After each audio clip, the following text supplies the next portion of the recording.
আসসালামু আলাইকুম রহমতুল্লাহি বারকাতু।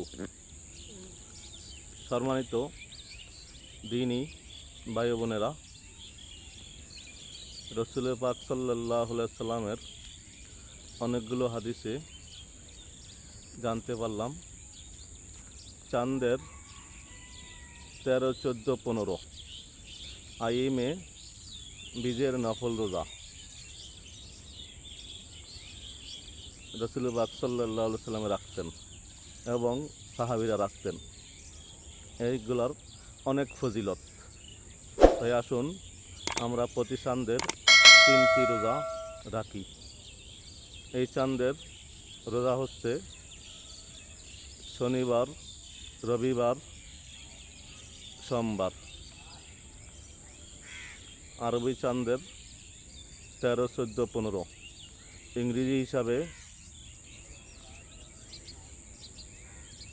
16, 17, 18। তাই আসুন আমরা এই 3টি নফল রোজা রাখার চেষ্টা করি। সকল ইবাদত দেখানো যায়, একমাত্র রোজা কাউকে দেখানো যায় না।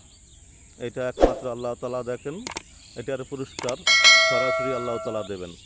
তাই আসুন আমরা প্রতি চাঁদের 3টি রোজা রাখি। আল্লাহ তাআলার সন্নিকটে রাজামন্দি কামনা করি, রসুল পাক সাল্লাল্লাহু আলাইহি সাল্লামের দিদার কামনা করি। আসসালামু আলাইকুম রহমতুল্লাহ।